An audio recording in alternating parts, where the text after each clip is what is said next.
La lentitud y el fracaso de varias iniciativas en el Congreso de la República revivieron la posibilidad de una asamblea constituyente que podría implicar incluso un posible cierre del legislativo colombiano. La propuesta la hizo el presidente del Senado, Ernesto Macías.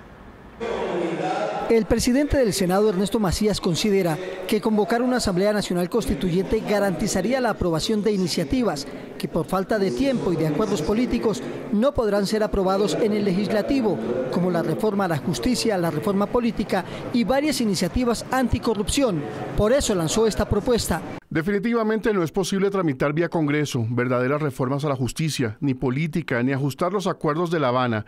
Las presiones de las Cortes y otros intereses lo impiden. El presidente no debe descartar la convocatoria a una asamblea constituyente. Hoy entregó más detalles. Desde 1991 no se ha podido tramitar una reforma estructural a la justicia, ni una verdadera reforma política. Las que se han aprobado terminan peluqueadas y a medias, sin lo fundamental.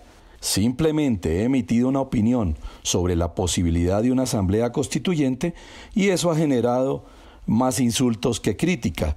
La propuesta no ha sido consultada con el presidente Iván Duque, pero el senador Macías considera que no se debe descartar para salvar iniciativas como la que crea las 16 curules para la paz, que llega mañana al Senado y que tendría que ser aprobada prácticamente sin debate, algo que es imposible.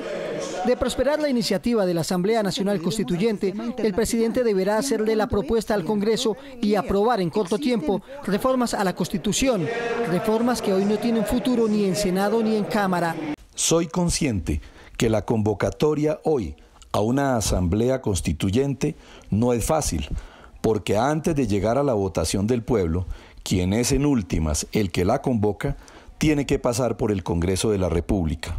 La posibilidad de la Asamblea Nacional Constituyente ya generó polémica. En este trino se pronunció el senador Roy Barreras. El senador Macías quiere disfrazar fracaso de gestión en presidencia del Senado, proponiéndole al presidente Duque alargarse a 5 años o la fórmula suicida de una revocatoria simultánea de todos, Congreso y presidente, constituyente uribista que reelija al presidente eterno.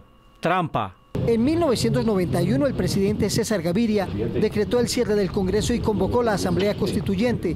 27 años después se revive la posibilidad de una nueva asamblea, propuesta que según el presidente del Senado genera miedo en muchos sectores políticos ante la posibilidad de una revocatoria. Diferentes sectores reaccionaron a la propuesta del presidente del Senado sobre una asamblea constituyente. Noticias Caracol consultó con expertos sobre el tema. Con el argumento de que no es posible tramitar verdaderas reformas a la justicia a través del Congreso, el presidente del Senado, Ernesto Macías, propuso no descartar una asamblea constituyente. Para los expertos no es tan viable la propuesta. La constituyente es para que cuando exista una necesidad extraordinaria, apremiante de la sociedad, haya entonces una decisión del representante directo del pueblo, que sería esa asamblea, para reformar normas constitucionales, no para elevar a rango constitucional lo que deberían ser normas simplemente legales. En 26 años no ha sido utilizado este mecanismo desde que en 1991 se convocó para promulgar la nueva constitución política en el país. Es una nueva improvisación de la cual tomamos nota en Colombia, porque la Constitución es un texto político tan importante que debe ser respetado y no ser objeto de embates improvisados. Realmente no se conoce cuál podría ser el objeto de una convocatoria a una nueva Asamblea Nacional Constituyente. Para cumplirse esta propuesta es necesaria una ley aprobada por el Congreso en la que se estipulen las generalidades de que se va a ocupar la constituyente. Hay cosas más de fondo que deben ser meditadas, propuestas, discutidas. Por ejemplo, el tema del gasto público. Históricamente lo hizo el Congreso, se pervirtió esa institución con los auxilios parlamentarios. Vinieron otras formas que de alguna manera los revivieron. Para los expertos, la propuesta de Macías podría ser el punto de quiebre para la paz. Eso significaría intentar desmontar la Jurisdicción Especial para la Paz.